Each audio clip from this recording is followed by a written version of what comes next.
Graça e a paz, meus irmãos. Abra sua Bíblia, Romanos capítulo de número 4. Leremos nessa manhã e faremos a exposição, se Deus assim nos permitir, dos versos 13 até 25. Romanos capítulo 4, 13 a 25.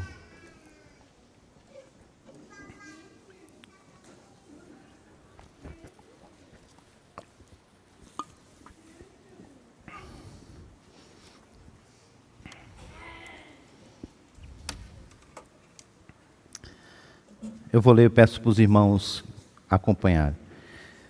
Vou ler na versão NVI.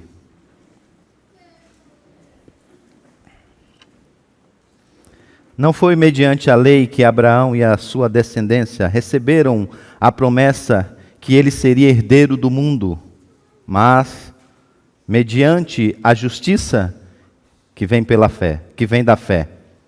Pois se os que vivem pela lei são herdeiros, a fé não tem valor e a promessa é inútil. Porque a lei produz a ira, e onde não há lei, não há transgressão. Portanto, a promessa vem pela fé, para que seja de acordo com a graça e seja assim garantida a toda a descendência de Abraão, não apenas aos que estão sob o regime da lei, mas também aos que têm a fé que Abraão teve. Ele é o pai de todos nós. Como está escrito, eu o constituí pai de muitas nações. Ele é o nosso pai aos olhos de Deus, em quem creu, o Deus que dá vida aos mortos e chama à existência as coisas que não existem como se existissem. Abraão, contra toda esperança, em esperança creu, tornando-se assim pai de muitas nações, como foi dito a seu respeito, assim será a sua descendência. Sem se enfraquecer na fé, reconheceu que o seu corpo já estava sem vitalidade, pois já contava cerca de 100 anos de idade, e que também o ventre de Sara já estava sem vigor. Mesmo assim, não duvidou, nem foi incrédulo em relação à promessa de Deus, mas foi fortalecido em sua fé e deu glória a Deus, estando plenamente convencido de que ele era poderoso para cumprir o que havia prometido. Em consequência, isso lhe foi creditado como justiça. As palavras lhe foi creditado não foram escritas apenas para ele, mas também para nós, a quem Deus creditará justiça, a nós que cremos naquele que ressuscitou dos mortos, a Jesus, nosso Senhor. Ele foi entregue à morte por nossos pecados e ressuscitado para a nossa justificação. Amém. Vamos orar. Deus bendito, te pedimos que o Senhor mesmo nos ajude e nos abençoe nesse tempo agora que vamos ouvir a Tua palavra. Que o Teu Santo Espírito guarde a minha boca para que eu fale apenas aquilo que diz respeito ao Evangelho de Cristo, já contido na promessa do Senhor feita aos nossos pais. Conduz esse momento que ouviremos a Tua palavra e dar, ó Deus, que de fato eu possa ser boca do Senhor, para que a Tua voz ecoe nessa manhã e para que Tu mesmo uses o Teu ensino através da ação do Teu Santo Espírito para edificar as nossas vidas, nos aproximarmos do Evangelho e, sobretudo, vermos a beleza do nosso Salvador. Nós te pedimos isso em nome de Jesus. Amém.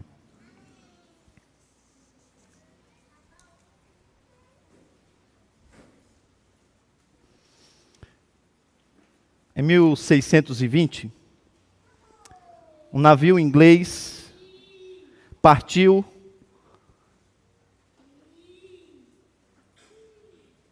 e fez daquela viagem uma viagem histórica.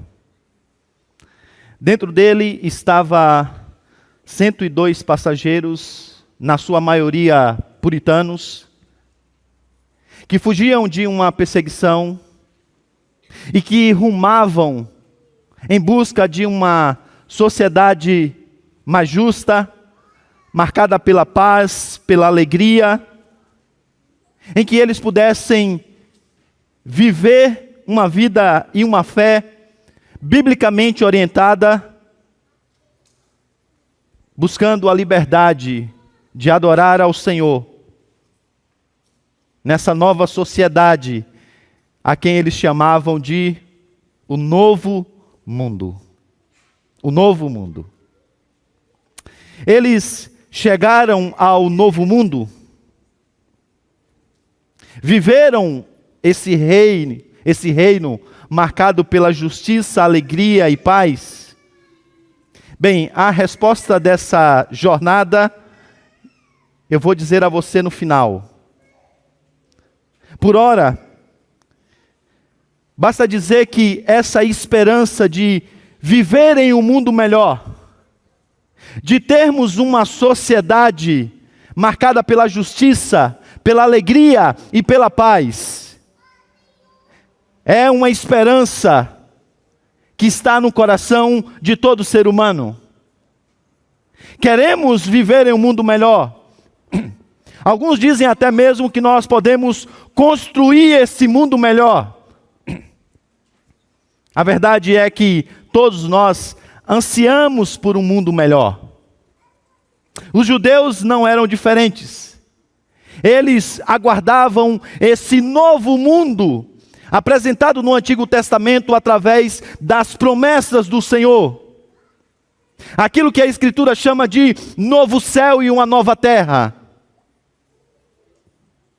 A terra prometida, o lugar do verdadeiro descanso, o lugar da comunhão plena com Deus, o lugar onde o Senhor reinaria e estabeleceria o seu reino, cheio de justiça, cheio de alegria, cheio de paz. E a pergunta que constantemente era feita é: como nós conseguimos chegar lá? Como nós conseguimos chegar nesse novo mundo?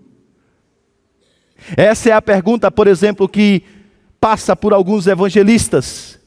Algumas pessoas se aproximaram de Jesus e disseram: Mestre, o que devemos nós fazer para herdarmos a vida eterna? Essa pergunta sempre era colocada para Jesus a fim de provocá-lo, testá-lo. Porque os judeus já tinham a resposta. Eles diziam que você herda essa nova terra prometida a Abraão, esse novo mundo, através da obediência da lei.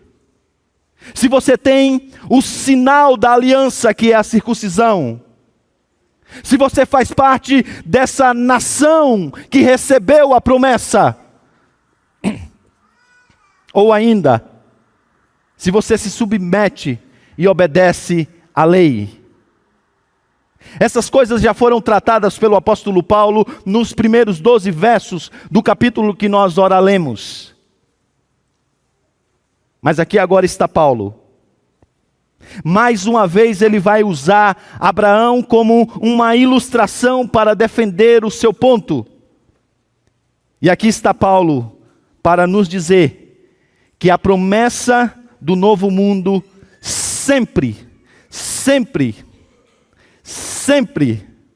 foi recebida pela fé, oferecida pela graça e creditada pelo Senhor àqueles que fazem parte da aliança. E é isso que nós vamos ver nessa manhã. Se você quer então a mensagem em uma frase, a frase é essa: A promessa de herdar o novo mundo sempre foi recebida pela fé, oferecida pela graça e creditada pelo Senhor. Veremos isso então em 3 partes, que é a divisão natural desse texto. Em primeiro lugar, veremos que ela é recebida pela fé, e isso se encontra nos versos 13 a 15. Na segunda parte, veremos que ela é oferecida pela graça, nos versos de número 16 até 22. E finalmente, veremos que ela é creditada pelo Senhor, nos versos de número 23 até 25. Comecemos então pela primeira parte. Ela é recebida pela fé. Leve os seus olhos até o versículo de número 13 do texto que nós ora lemos. E observe o que o apóstolo Paulo diz. Ele assim afirma: porque não foi através da lei que a promessa chegou a Abraão e aos seus descendentes, que ele seria herdeiro do mundo, mas através da justiça da fé. O apóstolo Paulo vai escrever isso, ou explicar isso, nos versos seguintes. A começar pelo verso de número 14, quando ele diz: porque se o povo da lei é herdeiro, a fé é inútil e a promessa invalidada. Paulo afirma que se você restringir a promessa à lei judaica e à sociedade judaica, você está esvaziando o conteúdo da promessa. Porque a promessa que o Senhor Deus fez é que Abraão seria pai de muitas nações. E se você diz que essa promessa é restrita a uma nação, então você está esvaziando a promessa. Então o apóstolo Paulo diz: não é porque vocês têm e detêm a lei, são o povo da lei, que a promessa é exclusivamente para vocês. E ele diz, logo em seguida, que além desse ponto eticamente orientado, no verso de número 15, ele afirma que, na verdade, mesmo que você defendesse essa ideia, ela não faria sentido. E a razão está aí, porque a lei produz ira. Na verdade, onde não há lei, não há transgressão. Quando o apóstolo Paulo diz que onde não há lei, não há transgressão, ele não está dizendo que onde não há lei, não há pecado. Essa não é a ideia. Ele já deixou claro no capítulo de número 1 que todos nós somos indesculpáveis diante de Deus, até mesmo pela revelação geral. O que o apóstolo Paulo está dizendo aqui é que, na verdade, a transgressão é exatamente a demonstração clara de que nós não conseguimos ser salvos pela lei. Deixe-me explicar isso para que você entenda. Se você invadir uma propriedade particular, você é culpado de invasão. Agora, se ao chegar na propriedade, você se deparar com uma placa, propriedade particular, mantenha-se distante, e ainda assim você invadir essa propriedade, então você agora não é apenas culpado pela invasão, você também é transgressor, porque você transgrediu uma lei expressamente declarada. Declaração bondosa do coração de alguém e de forma incondicional. E a palavra usada pelo apóstolo Paulo no versículo de número 15, que agora é aludida novamente aqui no versículo de número 16, é que Deus fez esse tipo de promessa. Uma promessa que é incondicional. E por essa razão, a fé salvadora nada mais é do que essa confiança nas promessas de Deus. E a salvação, ela é graciosamente garantida, uma vez que não depende de você cumprir os pré-requisitos da promessa, mas em Deus ser fiel à sua promessa. É por isso que Paulo diz que essa promessa é garantida, porque ela depende unicamente do Senhor ser fiel em cumprir a sua palavra. E sabemos que Ele não é Deus, Ele não é homem, melhor dizendo, para que minta. Ele é o Senhor verdadeiro e fiel à promessa. O apóstolo Paulo diz, é por isso que não é pela lei. É por isso que não é pela lei. E veja, meus irmãos, como isso traz um grande benefício para todos nós. Para a nossa vida espiritual, para a nossa vida emocional e para a maneira como nós vivemos o nosso dia a dia. Porque quando você fala e defende que a salvação depende do seu desempenho, você normalmente vive uma espiritualidade de altos e baixos. Naquele dia que você acorda como sendo um crentão, um santão, você se orgulha. E quando você então está desenvolvendo no seu processo de santificação, está fugindo do pecado, você começa então agora a olhar para os demais com um olhar de altivez. E o orgulho então domina o seu coração. Assim viviam os judeus. Senhor, graças te dou, porque eu não sou pecador como esse publicano. Eu, Senhor, eu dou o dízimo, cumpro a lei. No entanto, há aqueles dias que você sabe que você não é bom o suficiente para agradar o Senhor. Que você faz coisas terríveis, mesmo conhecendo a lei de Deus. E lá está a lei mais uma vez como vá, para deixar claro para você que você está transgredindo a lei de Deus. De maneira que você é ainda mais indesculpável. E o que acontece? Você então é tomado por uma angústia, um medo, por uma ansiedade incrível. E você tem medo do que Deus pode fazer contra você, como punição dos seus pecados. Então, ora, você é orgulhoso, ora, você é tomado pelo medo. Ou pior, que é o mais normal, quando você vive os dias da sua semana oscilando entre essas duas coisas. Aqui está o apóstolo Paulo dizendo então que o fundamento da nossa salvação é exatamente a graça de Deus e a sua fidelidade em cumprir a promessa. Razão pela qual você pode descansar no Senhor e ter a certeza de herdar o novo mundo, o novo céu e a nova terra.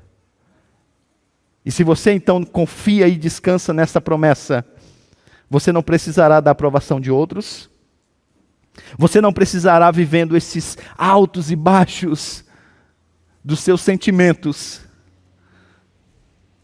É um caminho muito melhor, diz o apóstolo Paulo.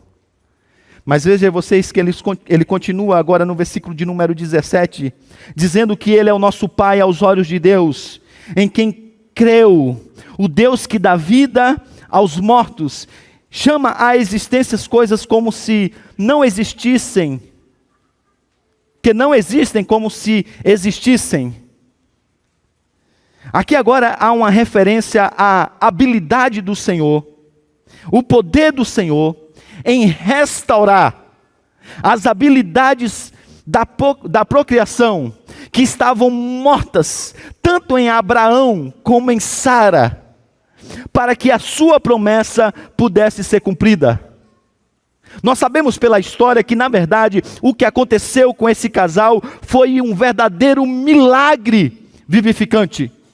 O Senhor praticamente trouxe Isaac à vida, produzindo vida onde não tinha vida, contra todas as possibilidades, contra qualquer esperança humana de que isso pudesse acontecer. E agora está o apóstolo Paulo dizendo aqui que esse nascimento sobrenatural de Isaac é exatamente o retrato da maneira como Deus gera os filhos da promessa. É por isso que ele diz em outro lugar, Gálatas capítulo de número 4, versículo de número 28, vocês irmãos são como Isaac, são os filhos da promessa. Dito de outro modo, ele está dizendo não como Ismael, nascido do que os homens podem fazer, mas pelo poder gracioso de Deus de gerar vida. E é exatamente isso que Paulo está dizendo, que o Senhor, Ele nos traz a vida, através do seu poder sobrenatural. Como isso se dá, como isso acontece, ele vai explicar melhor nos versos de número 23 até 25. Mas por ora, ele continua a dizer: Abraão, contra toda esperança, e em esperança creu, tornando-se assim pai de muitas nações, como foi dito a seu respeito, assim será a sua descendência. Sem enfraquecer na fé, reconheceu que o seu corpo estava sem vitalidade, pois já estava há cerca de 100 anos de idade, e que também o ventre de Sara já estava sem vigor. Observe vocês aqui que há uma afirmação aparentemente paradoxal. Porque o texto diz assim: contra a esperança, em esperança ele creu. O apóstolo Paulo então está colocando frente a frente dois tipos de esperança. A primeira esperança é a esperança do mundo. É a esperança daquele tipo: espero que dê certo.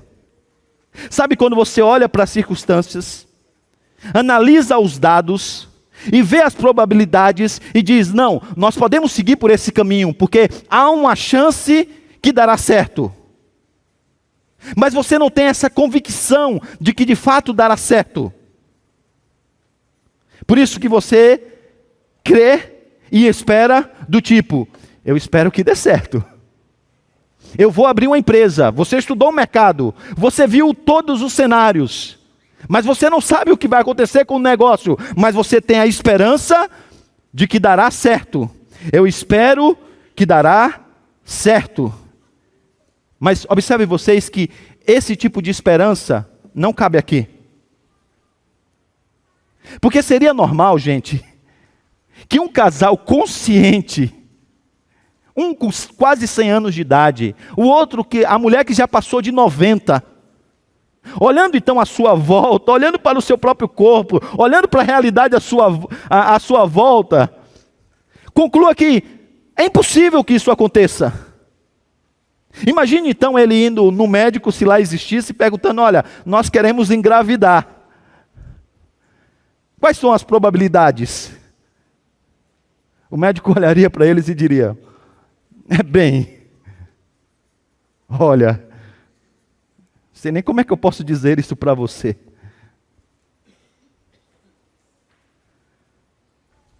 Talvez ele nem sequer apresentaria qualquer tipo de possibilidade das que nós temos hoje em dia com o avanço da ciência. Mas agora o texto diz que a resposta de Abraão, ela não foi humanamente falando normal. Porque contra toda essa desesperança, ele então agora tem esperança. Agora a pergunta é: mas onde essa esperança é colocada? E ele diz: essa minha esperança é colocada em Deus, no seu poder, naquele que pode dar vida aos mortos. E eu creio de tal maneira, mas de tal maneira, no Senhor, que eu posso seguir em frente. Porque eu sei, eu tenho certeza de que o Senhor pode gerar vida onde não tem vida. Observa vocês que Abraão tem apenas a promessa do Senhor e nada mais. Apenas a promessa do Senhor e nada mais. Mas, meus irmãos, a promessa do Senhor basta para que você siga em frente e para que você consiga ter esperança de que você vai chegar onde você tem que chegar. E aqui talvez tenha uma aplicação para todos nós. Porque observe vocês que nem sempre nós temos os elementos terrenos para confiar em Deus. Às vezes nós temos que lidar com os dados que estão à nossa frente. ou com a realidade da nossa volta, que são contrárias àquilo que o Senhor Deus, contrárias àquilo que a gente deseja e o caminho que nós queremos trilhar e que o Senhor Deus pode dar. Muitas vezes nós nos deparamos exatamente nesse cenário. Mas o que Paulo está dizendo aqui é que nós devemos confiar nas promessas de Deus, mesmo que não haja nenhuma pista visual quanto aos meios que ele vai usar para cumprir essa promessa. Abacuque disse isso melhor do que eu e explicou melhor do que eu. Então eu vou ler para vocês. Ainda que a figueira não floresça, nem haja fruto na vinde, o produto da oliveira minta, e os campos não produzam mantimento, as ovelhas sejam arrebatadas do aprisco, e nos currais não haja gado. Todavia eu me alegro no Senhor e exulto no Deus da minha salvação. Consegue perceber o que o profeta está dizendo? Quando o cenário é exatamente contrário àquilo que pode ser a promessa do Senhor, e quando você não vê nenhuma pista, você pode continuar confiando no Senhor, porque Ele é o Deus que pode fazer coisas extraordinárias, e essas coisas que não existem, como se existissem.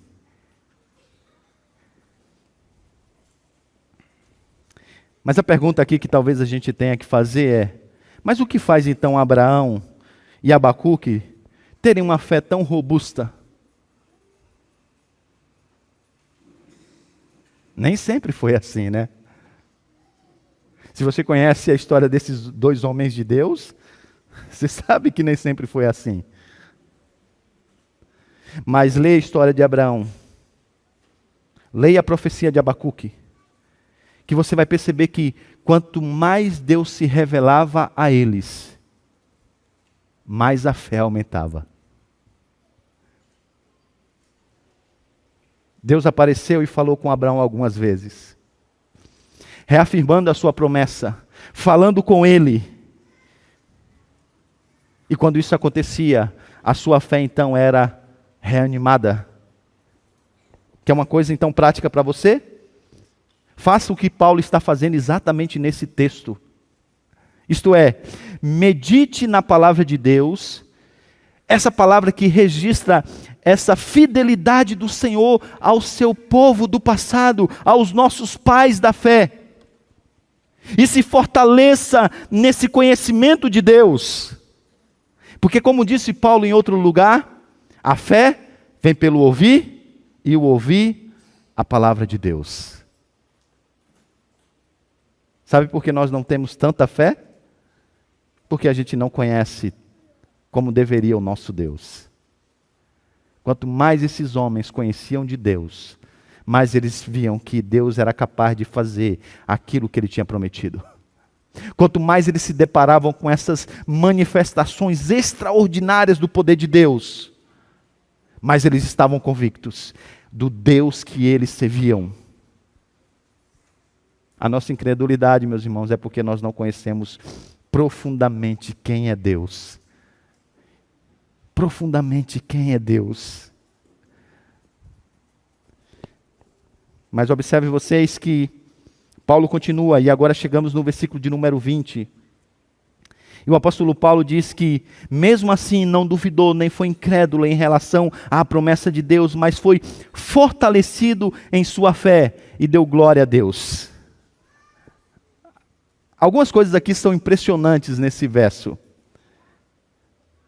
Observe vocês que o tempo de espera de Abraão, ele é muito longo. Mais de uma década.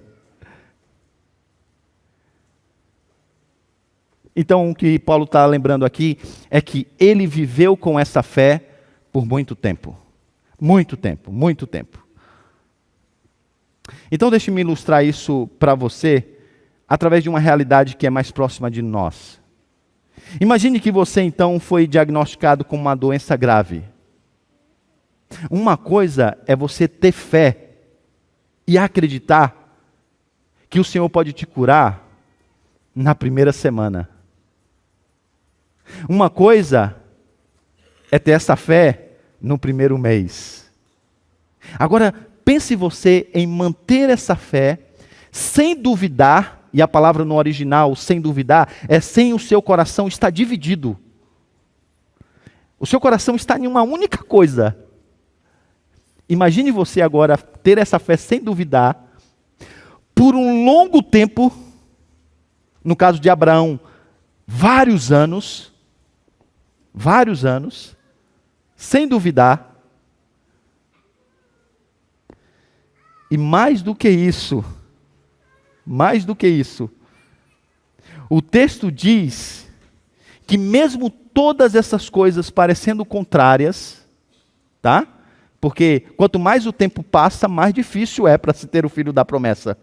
Então não é que o tempo passa, mas as luzes vão sendo acesas e a fé é fortalecida. Não. O tempo passa e as trevas vão ainda ganhando mais força. E o texto diz assim que, mesmo assim, mesmo sendo demorado, mesmo sendo improvável, ele cria ainda mais. Porque o texto diz que a sua fé era fortalecida. Ou seja, quanto mais a promessa demorava, mais ele cria. Tente você produzir e manter uma fé dessa. Você acha que você consegue?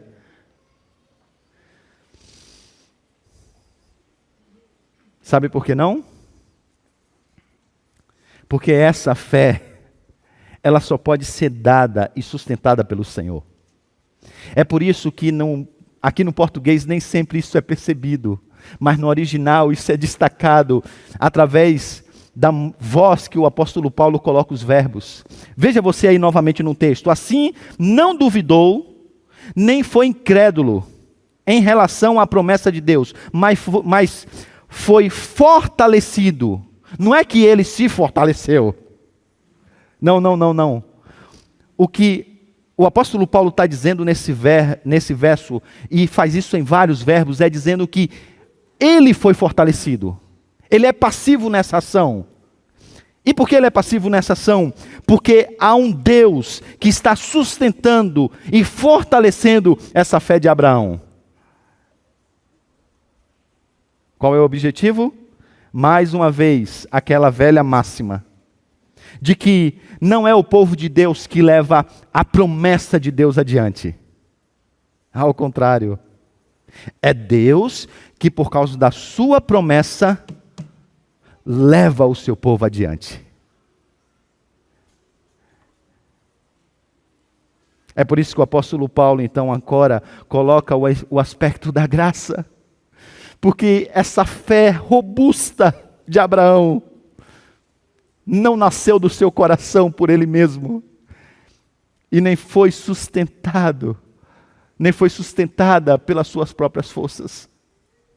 É o Senhor, contra toda esperança, produzindo fé no coração dele, para que ele pudesse crer na promessa do Senhor.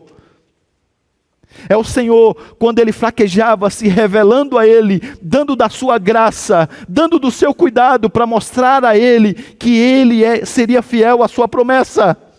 Para que Abraão, nos momentos de dificuldade, batesse a poeira e dissesse: não, vamos em frente, Sara, porque o Senhor vai cumprir a sua promessa. Agora observe vocês, que aqui então o ponto de Paulo é exatamente esse, que essa fé que agora ele vai dizer que nós precisamos ter no Evangelho, é a fé que o Senhor nos dá, para que nós possamos conseguir crer, e é a fé que ele sustenta, para que nós tenhamos condições de crer até o final, do cumprimento da promessa no seu Filho. Com isso, é garantida. Porque não depende de você em manter e sustentar essa fé, nessa grande viagem até o novo mundo. Depende de Deus ser fiel à sua promessa, e gerando fé e sustentando a sua fé dia após dia. E ele diz: e porque Deus faz isso, Porque Deus usa esse recurso, está aí no final, quando ele diz que por essa razão, por causa da fé que Abraão teve, dada e sustentada pelo Senhor, ele pôde dar glória a Deus. E aqui também nós temos, por que a incredulidade é tão séria? Por que não ter uma fé robusta, nem buscar essa fé robusta é algo tão sério para a nossa vida cristã? Por que não crescer na fé é algo tão sério na vida cristã?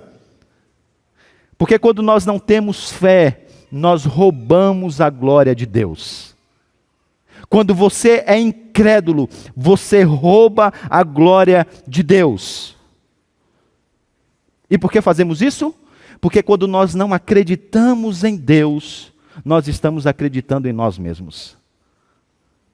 E quando nós estamos acreditando em nós mesmos, nós começamos a pensar que nós temos um caminho melhor do que Deus. Nós começamos a pensar que nós podemos trilhar o caminho que nós precisamos seguir e podemos fazer isso no nosso próprio braço. Por isso nós então estamos roubando a glória de Deus. Porque no final das contas a incredulidade dá vazão à velha filosofia de Babel. Garantir a sobrevivência por si mesmo. E fazer grande o nosso próprio nome. Isso é muito sério, meus irmãos. Isso é muito sério. Porque quando você não deposita sua confiança em Deus, para todos os aspectos da sua vida, você está falhando no propósito maior criacional. Qual é o fim principal do homem? O fim principal do homem é louvar a Deus e se alegrar nele para sempre. E quando você não confia no Senhor, você não dá a glória devida ao Senhor. Então aqui está uma coisa que você precisa aprender. Que fé é morrer para a autoconfiança. Fé é um chamado à morte para a sua autoconfiança. Aqui está também a razão pela qual você deve pedir fé a Deus. A razão pela qual você diariamente deve ser: Senhor, aumenta a minha fé, para que eu creia na tua providência, no teu cuidado e no teu poder. Aumenta a minha fé, Senhor, todo dia de manhã, antes mesmo de sair da cama. Aqui está a razão. E não é porque, se você tiver mais fé, você vai ter firmeza espiritual. Não é porque, se você tiver mais fé, você vai ter equilíbrio emocional. Não é porque, se você tiver mais fé, você vai ter prosperidade material. Não, não. É porque se você tiver mais fé, mais confiança no Senhor, morrer para a sua autoconfiança, para os seus caminhos, para a sua força, para o seu próprio governo, você vai dar glória a Deus. Glória a Deus, como Abraão fez. No caso de Abraão, isso é gritante, irmãos. Porque note vocês, no capítulo de número 1, o apóstolo Paulo diz que, diante de todas as evidências que há na criação, o homem não deu glória a Deus. Vendo tudo para dar glória a Deus, o homem não deu glória a Deus. Agora esse homem olha para o invisível, para o que não se pode ver, para com uma esperança que está bem longe, distante dele ainda e da sua realidade, mas ele crê no Senhor, Criador e sustentador de todas as coisas. E aqui está Paulo dizendo: pois então esse é o exemplo de quem quer dar glória a Deus, morrer para a sua autoconfiança e confiar unicamente no Senhor, e a fé traz glória a Deus. Ore, meus irmãos, ore dia a dia para que Deus te dê mais fé, para que você tenha mais confiança na providência e no cuidado do Senhor, porque quanto mais você fizer isso, mais você vai glorificar a Deus na sua vida. E você precisa orar, porque isso não é natural em você, não foi em Abraão, não é em mim, não é em nenhum de nós.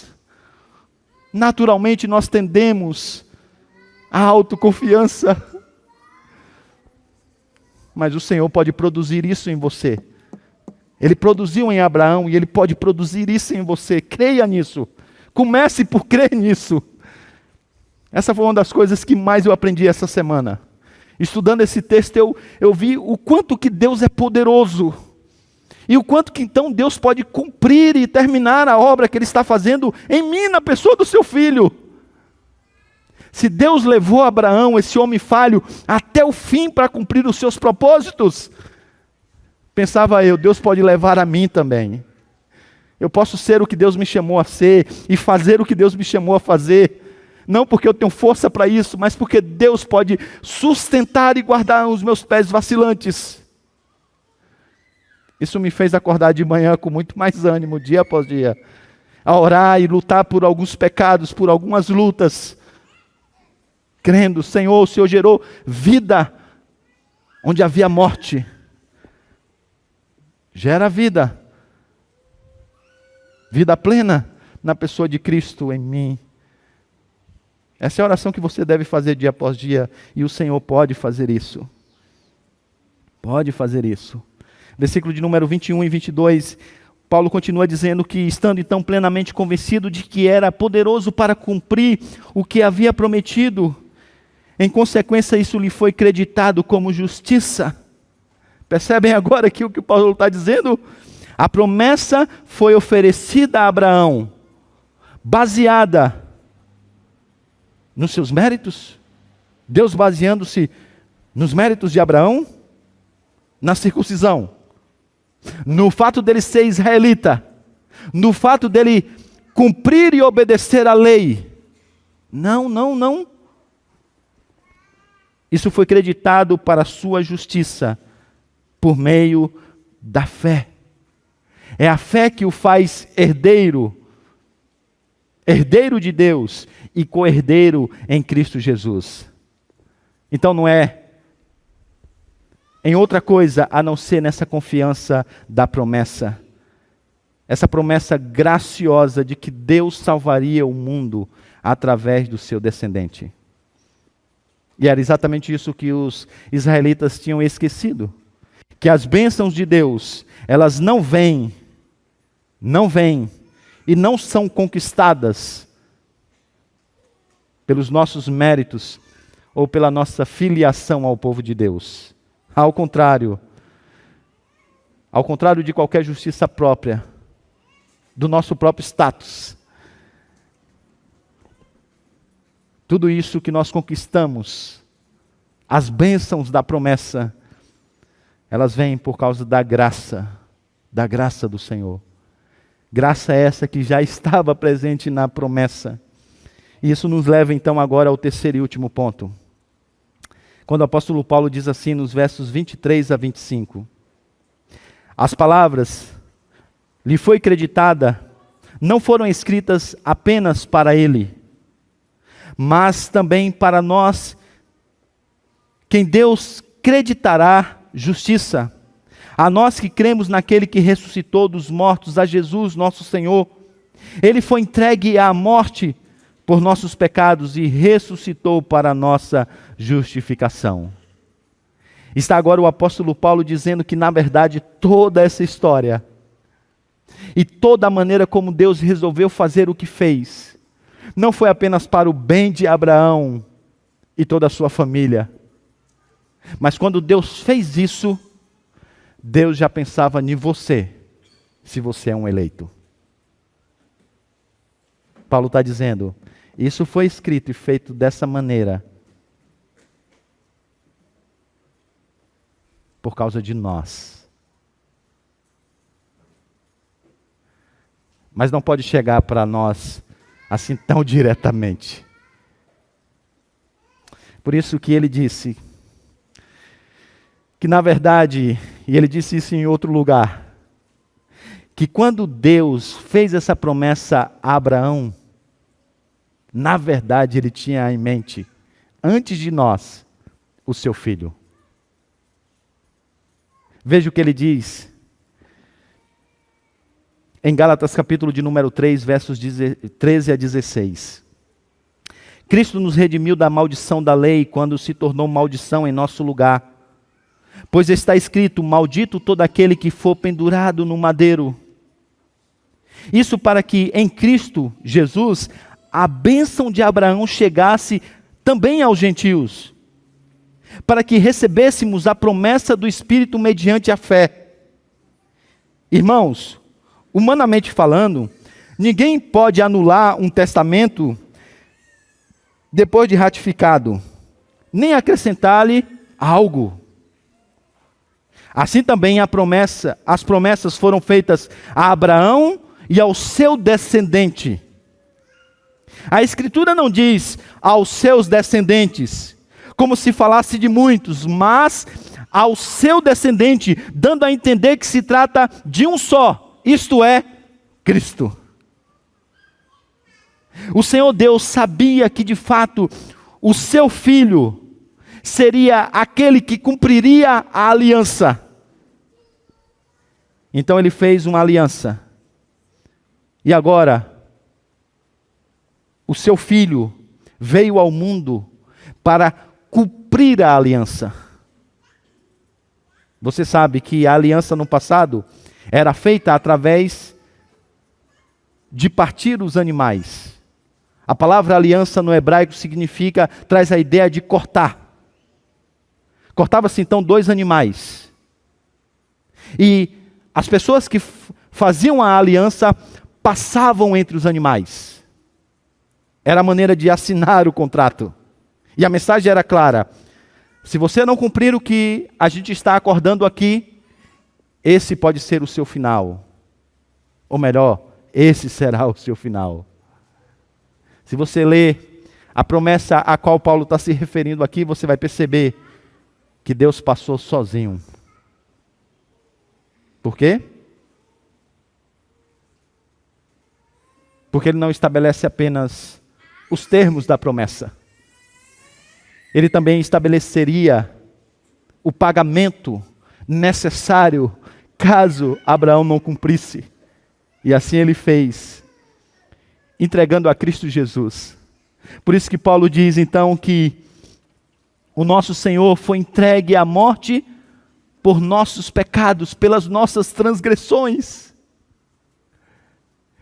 Mas mais do que isso, Ele ressuscitou para a nossa justificação.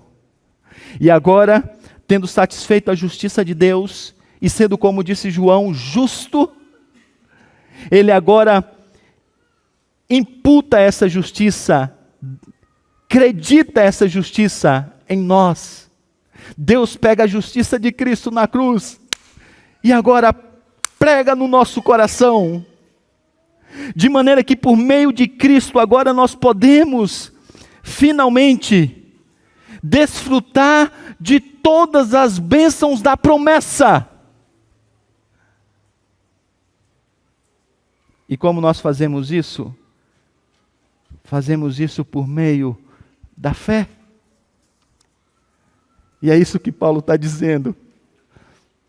Não pelos méritos, não pelas obras da lei, não pelo fato de você ser circuncidado, não pelo fato de você ser um israelita, mas unicamente por você ser entregue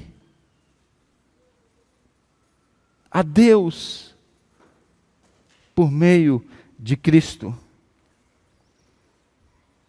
Então, o que é ter fé? À luz desse exemplo de Abraão. Ter fé salvífica é confiar em Deus para lhe dar a vida quando não há outra opção à parte da intervenção de Deus. Assim como Deus trouxe a vida, Isaque, quando não havia outra possibilidade a não ser Deus intervindo, assim então agora Deus gera vida em você, por meio da fé em Cristo Jesus, quando não há nenhuma outra possibilidade disso acontecer, a menos que Ele intervenha. E porque depende dEle, a promessa é garantida.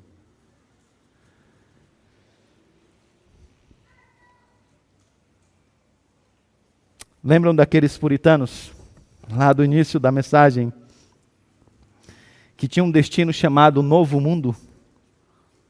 Pois eles conseguiram chegar lá na América. Eles começaram a estruturar uma sociedade com o uso da sua liberdade, uma sociedade que fosse fundamentada na Escritura, marcada pelos valores do reino. Um mundo talvez marcado pela justiça, alegria e paz. Não demorou muito para eles perceberem que ninguém consegue construir esse mundo. Não precisa ser especialista em cultura americana para saber que esse novo mundo não tem muitas coisas novas mais. Sabe por quê, meus irmãos? O único que pode oferecer verdadeiramente um novo mundo, novos céus e nova terra é o nosso Senhor, através do seu Filho. Sabe onde é esse novo mundo? Logo ali. E não é logo ali de Mineiro, não. É logo ali mesmo. E essa terra à vista é pela fé. É você crendo. Mas deixe-me dizer uma coisa importante. Estamos chegando ao final da primeira sessão de Romanos, capítulo 1 até o capítulo 4. E espero que para você tenha ficado claro que, na verdade, não existe à sua frente apenas um destino. Na verdade, há dois destinos. De um lado, você herda esse novo mundo, desse novo rei, pela fé. Ou, por outro lado, você se coloca debaixo do velho reino da ira de Deus para todo sempre. Ou você estará debaixo da bênção da promessa, ou você estará debaixo da maldição da promessa. Porque a ira de Deus se revela sobre todos os desobedientes. Ninguém quer estar debaixo da ira de Deus, eu sei. Então qual é a solução? A solução é Deus acreditar em você a justiça de Cristo. Como que ele resolveu fazer isso? Primeiro revelando essa justiça no Evangelho. E aqui nós voltamos à tese do apóstolo Paulo. O Evangelho revela a justiça de Deus. Essa justiça que a gente está tentando explicar para você domingo após domingo. Está lá agora no Evangelho, essa justiça graciosa de Deus. Justiça que é sempre pela fé. De fé em fé. Porque sempre foi pela fé. E agora o que você tem que fazer, diz Paulo, você precisa confiar que a promessa de Deus, confiar que Deus é fiel para cumprir a sua promessa. Esse mesmo Deus poderoso que não apenas trouxe a vida a Isaac de um ventre morto, mas ressuscitou o seu filho e agora o trouxe à vida deixando o túmulo vazio. E agora você tem que crer nesse Jesus. Mas deixe-me dizer uma coisa, não é um pé em Cristo e outro pé nos seus méritos. Não é um pé em Cristo e outro pé na sua filiação a essa igreja. Não é um pé em Cristo e o outro pé no seu próprio desempenho para conseguir as coisas. Não, são os dois pés em Cristo. Em Cristo. E nada mais é o que você tem que fazer, estar em Cristo. E se você colocar os seus dois pés em Cristo, você vai chegar com segurança até o novo mundo. E sabe, irmãos, finalmente o nosso sonho de viver em um novo mundo será realizado. A América não foi tudo o que eles pensavam que poderia ser por longo tempo. Mas o novo céu e a nova terra será aquilo que o Senhor disse que vai ser. Nós precisamos viver firmes nessa promessa. Firmes. Sem duvidar, sem vacilar. Porque Deus é fiel. Vamos ficar de pé. Vamos cantar o hino de número 177. Que fala dessa realidade de nós firmarmos na promessa do nosso Salvador. Do nosso Mestre. Vamos cantar esse hino de número 177. Cantemos todos juntos.